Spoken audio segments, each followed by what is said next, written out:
Karunia roh itu hadiah Tuhan bagi gereja. Jadi kita bersyukur Tuhan ternyata memberikan kita begitu banyak hadiah, katakan amin. Begitu banyak. Di sini kita semua diberkati, orang-orang yang diberkati, ada sukacita, ada damai segala macam. Tapi ingat Bapak, buah roh adalah hadiah kita bagi Tuhan. Tidak ada yang Tuhan berikan karunia penguasaan diri, enggak. Itu Tuhan tunggu dari kita. Nah, kalau bilang hadiah kita kepada Tuhan, itu berarti upaya kita. Amin. Silakan duduk. Salam sejahtera. Haleluya. Oleh anugerah Tuhan kembali kita bisa bertemu dan akan melanjutkan PA yang keempat, seri yang keempat dari pelajaran Alkitab kita tentang sifat. Saya berterima kasih kepada Bapak Gembala atas kesempatan kepercayaan yang diberikan. Sifat, kita sudah belajar kali ini adalah pertemuan yang terakhir dari 4 pertemuan kita, PA kita tentang sifat. Kita sudah belajar bahwa ada sifat yang jasmani dan sesuai dengan statusnya yang jasmani, semua pemilik dari sifat ini akan binasa bersama dengan segala hal yang jasmani, yang fana. Lalu ada sifat yang rohani, yang ujungnya adalah keselamatan. Bagi yang baru mengikuti bisa kejar di YouTube, sudah ada 1, 2, 3-nya. Lalu ini saya recap dulu ya, supaya kita lebih enak nanti menutupnya.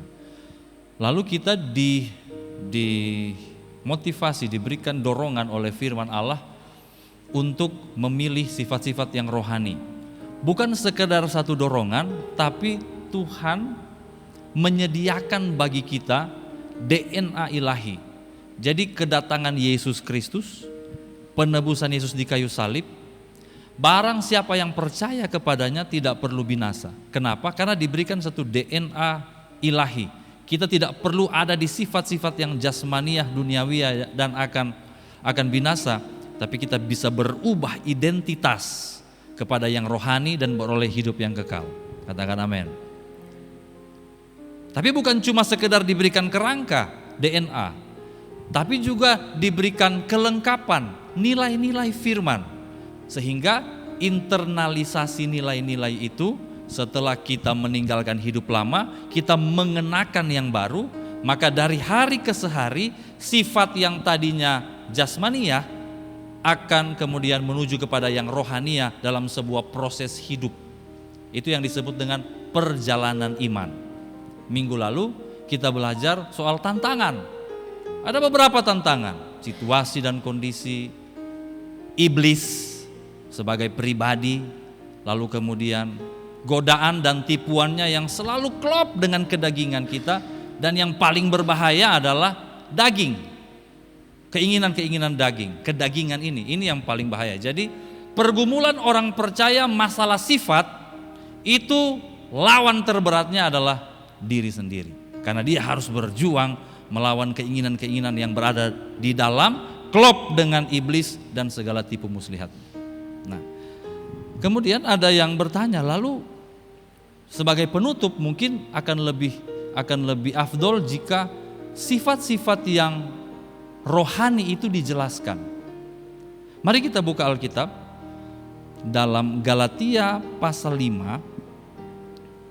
Sifat-sifat yang rohani yang akan kita kejar itu seperti apa? Dalam Galatia pasal 5 ayat 16 mulai itu disebutkan soal prinsip pertama, hiduplah oleh roh, maka kamu tidak akan menuruti keinginan daging.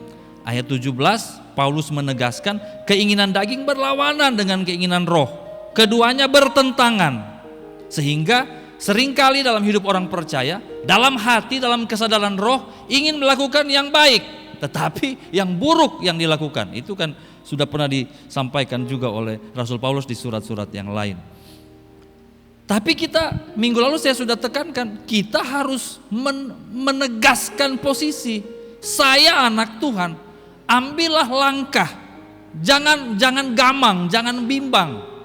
Jangan berada di tengah jalan, bingung mau kemana, mau ke kiri, ke kanan, ketabrak nanti. Ambillah sikap, saya anak Tuhan. Karena itu ayat 18 bilang, jikalau kamu memberi dirimu dipimpin oleh roh, maka kamu tidak hidup di bawah hukum Taurat. Beri diri dipimpin oleh roh. Haleluya. Ini tindakan. Meskipun kita sudah diberikan DNA rohani oleh Tuhan lewat penebusan darah Yesus, tapi kalau kita tidak mengakui itu, tidak menerima itu sebagai kenyataan dan bingung dengan diri kita, ya kita tidak akan mengambil sikap.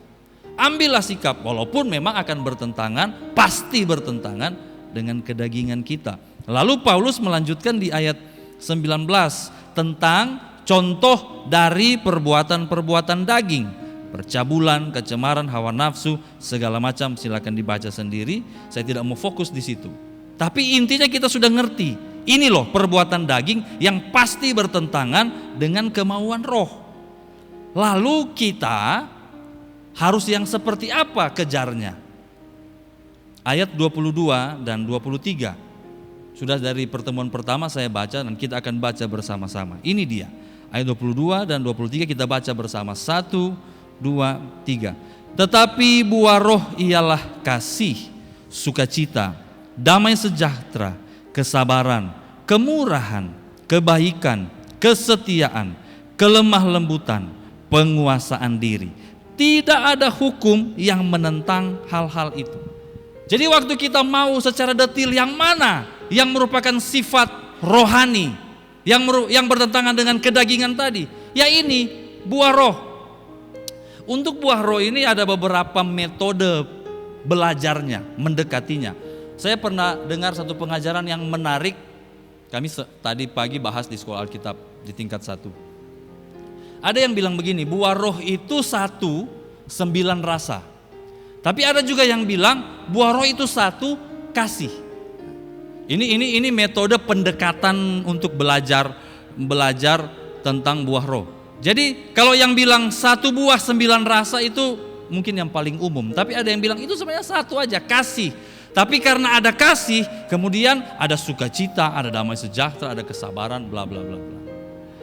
Kalau saya, mungkin sudah pernah saya khotbahkan atau ada PA dulu saya lupa.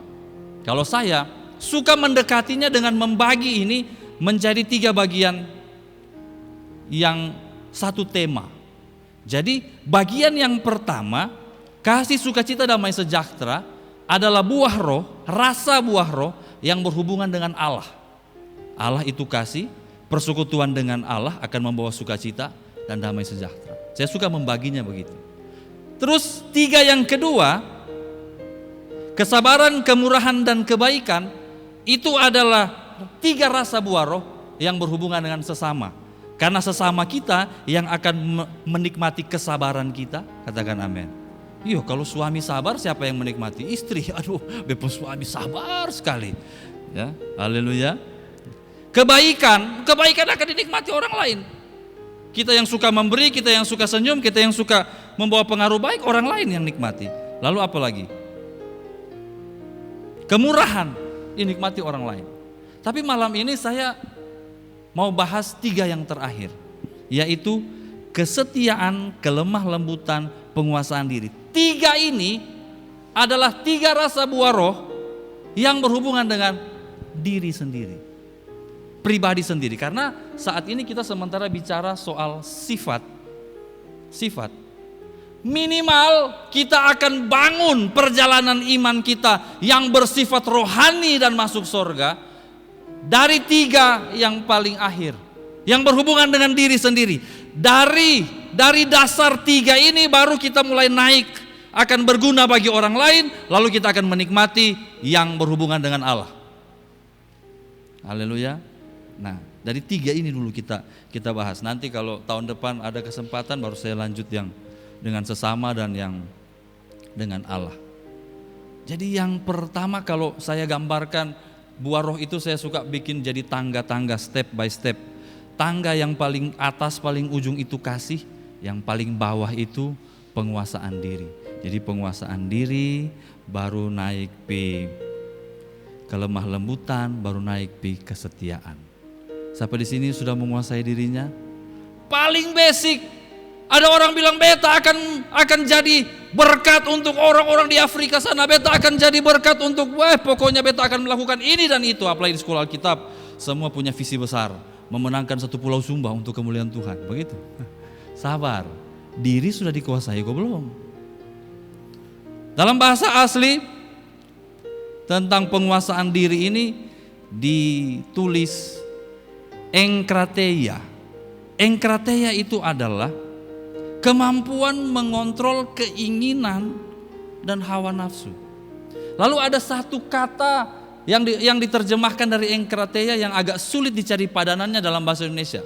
Bahasa Inggris bilang passion. Passion itu apa ya artinya? Kerinduan, tapi bukan cuma sekedar kerinduan, tapi hasrat untuk mencapai sesuatu.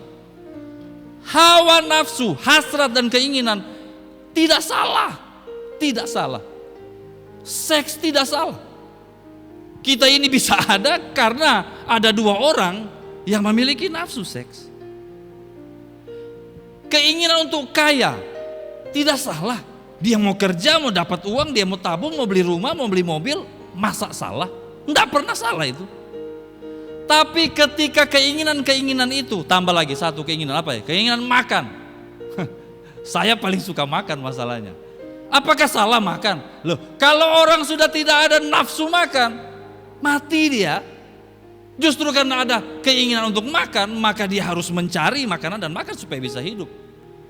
Tapi ketika semua ini tidak dikuasai, diri ini tidak dikuasai, nafsu-nafsu dan passion-passionnya tidak dikuasai, disitulah awal dari dosa. Karena firman Tuhan katakan, bukan uang akar kejahatan, tapi cinta, passion, keinginan akan uang, itu akan menjadi akar segala kejahatan.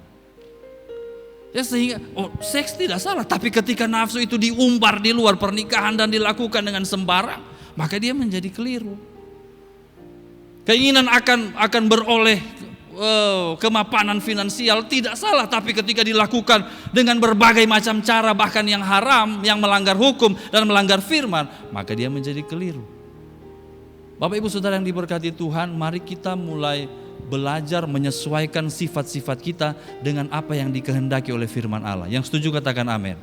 Pertama-tama dengan menguasai diri sepenuh dan seutuhnya. Haleluya. Nah, kita mau mulai nih, kita kan lagi belajar nih. Kita mau mulainya bagaimana? Yakobus memberi kita bimbingan. Mari kita buka Alkitab dalam Yakobus.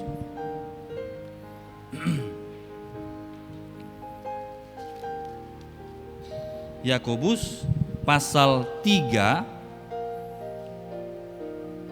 Yakobus pasal 3 ayat 1 bilang, Yakobus bilang, saudara-saudara, jangan banyak di antara kamu yang mau jadi guru ya, karena kalau guru akan dihakimi menurut ukuran yang lebih berat. Oh, makanya sedikit yang mau jadi guru sekolah Alkitab, selain karena gajinya kecil juga. Ya Om Rino ya, banyak berkat jadi guru sekolah Alkitab. Kalau jadi gembala semua orang suka. Kalau saya tanya ini anak-anak sekolah Alkitab, kalau nanti mau melayani apa? Oh, gembala om. Ada yang satu-satu yang penginjil om supaya top, Neo maju.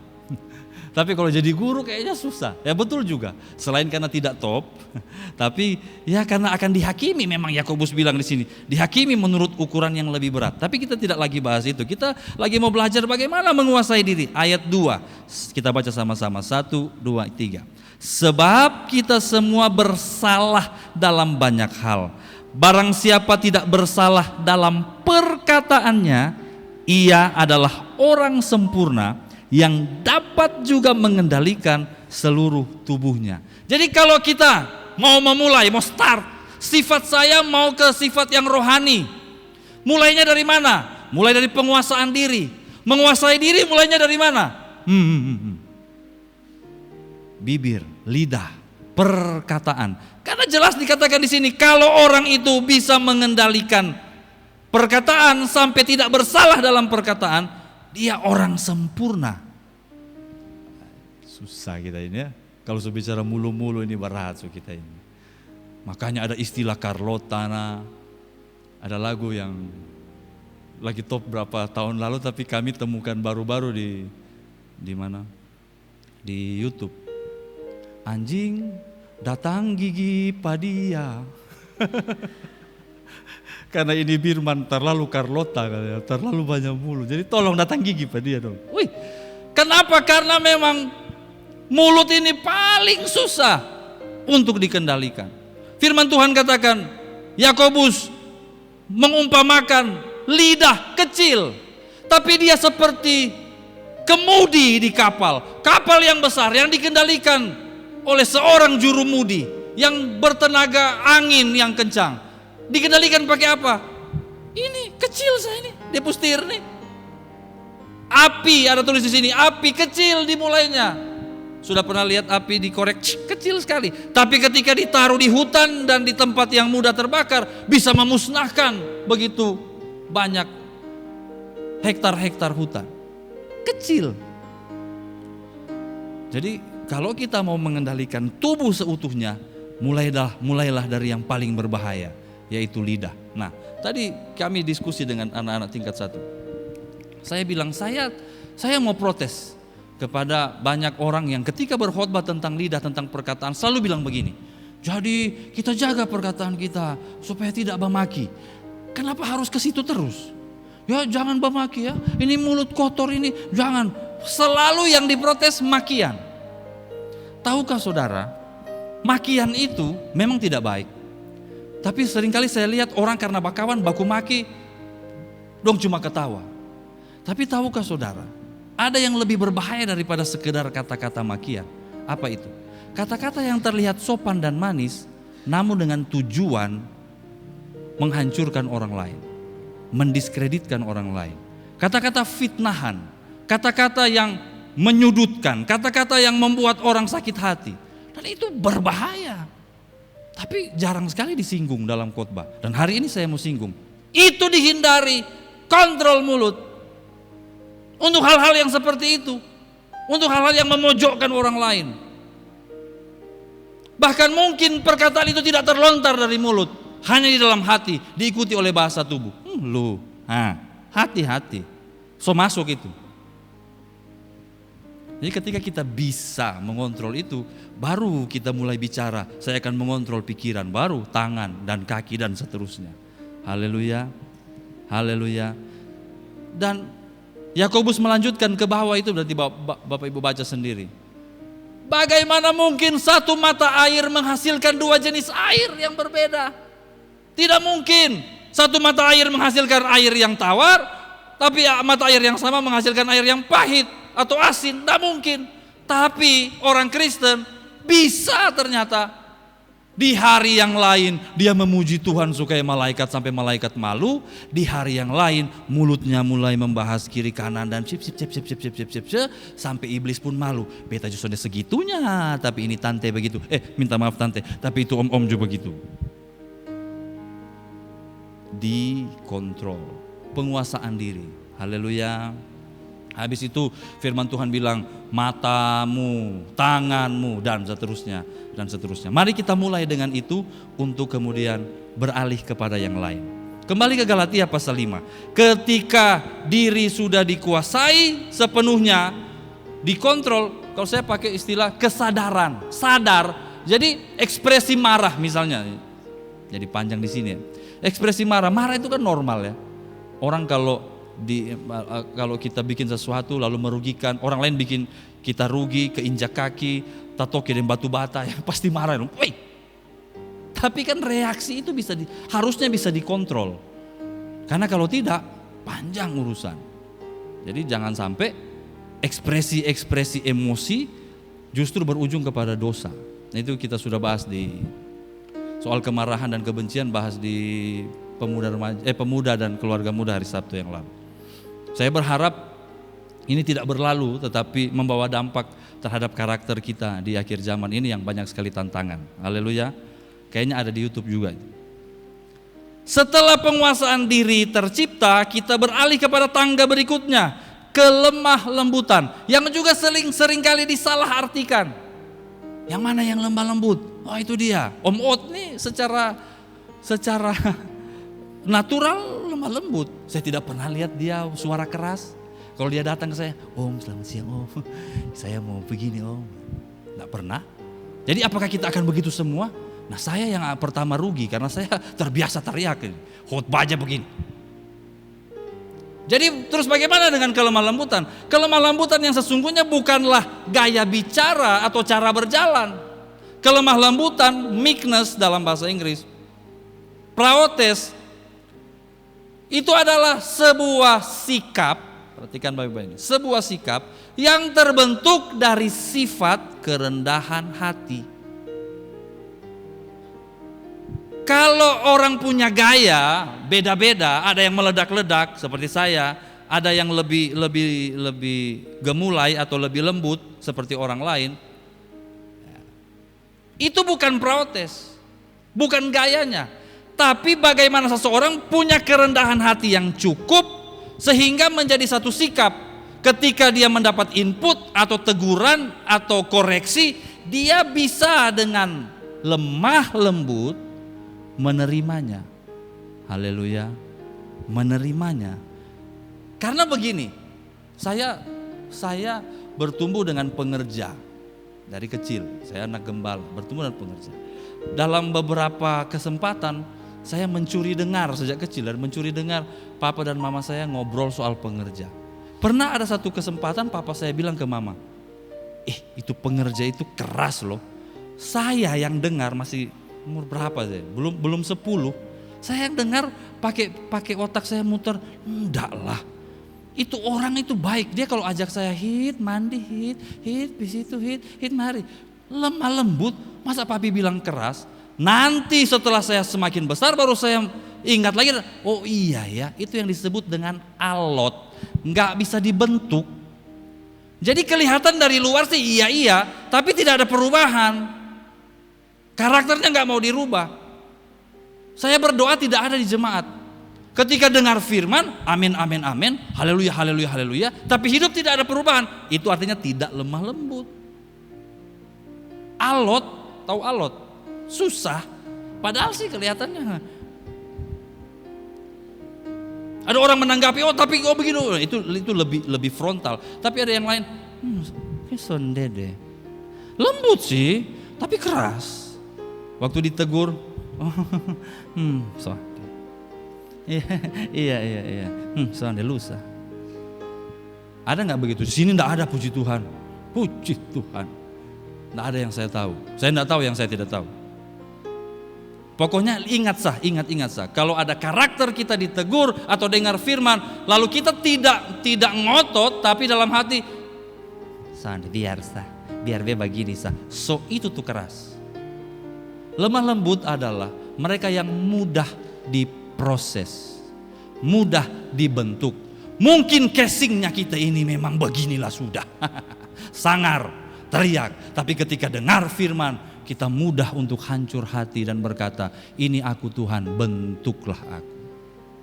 Haleluya.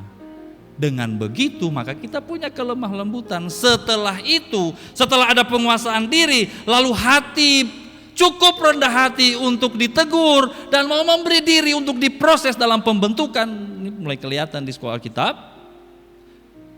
Bulan-bulan yang paling rawan adalah setelah Natal. Setelah Natal itu mulai ada kasus. Mudah-mudahan angkatan ini tidak ada, insya Allah. Setelah itu baru dihasilkan yang namanya kesetiaan. Apa sih kesetiaan itu? Saya tidak mau banyak teori. Kesetiaan itu faith, pistis. Kesetiaan itu begini, gampang aja. Integritas, bisa dipercaya. Orang yang sudah lemah lembut, sudah dibentuk dan mau memberi dibentuk lalu menguasai dirinya, dia pasti bisa dipercaya. Katakan amin. Bisa dipercaya oleh orang lain, bisa dipercaya oleh Tuhan. Tapi sabar dong, beta mau mulai dari dasar. Bisa tidak dirimu mempercayai dirimu sendiri? Karena begini, ada orang Kristen ketika di lingkungan yang aman, dia aman. Tapi begitu, lu bayangkan sonde, kalau lu ada di Amsterdam, lalu pergi di tempat ini, lalu ada orang maganja, ada orang berzina, kayaknya beta sonde bisa, kayaknya beta, itu berarti belum setia. Iya, kalau dalam pengawasan istri sih masih aman, tapi setelah istri tidak lihat, kalau masih jadi masih jadi majelis gereja sih setia, tapi setelah tidak, kacau.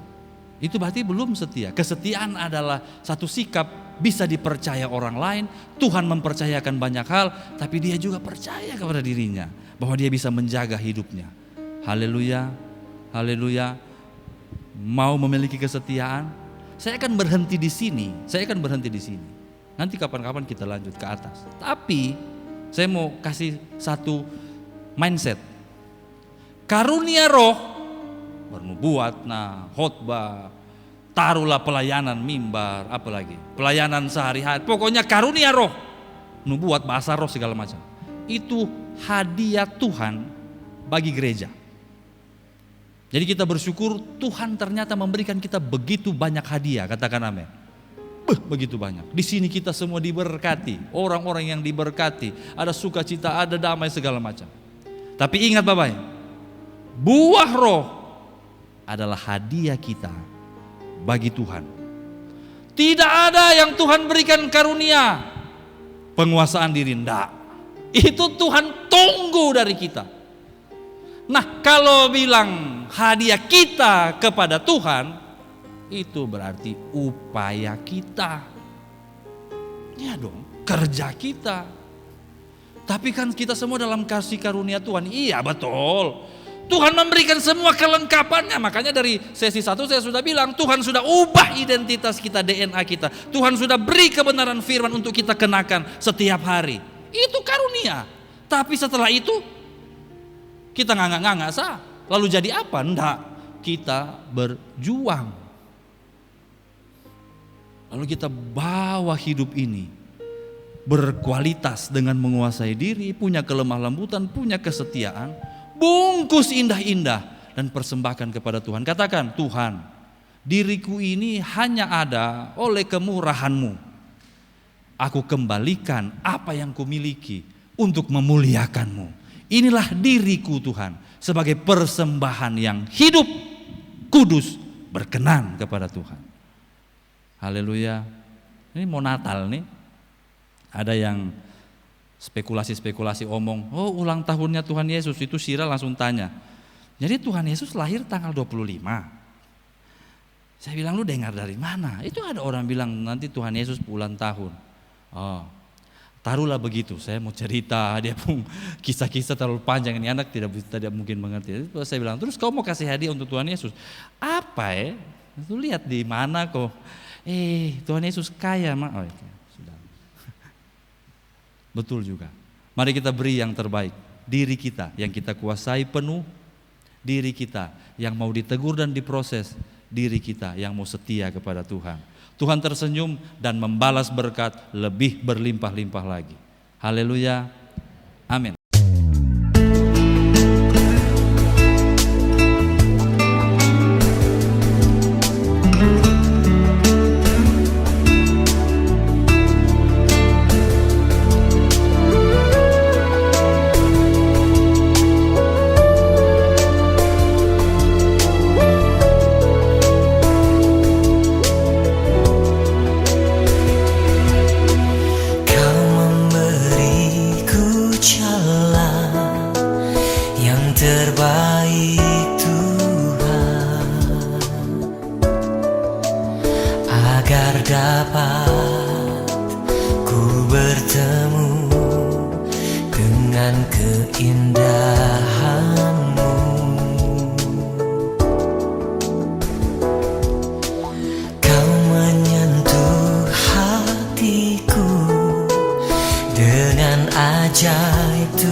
Kasih yang utuh, hati yang setia telah ku rasakan hanya dalam-Mu Yesus. Kau mengasihiku bagaimanapun keadaanku.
rasakan hanya dalam-Mu, Yesus. Kau mengasihiku bagaimanapun keadaan hidupku. Hati yang setia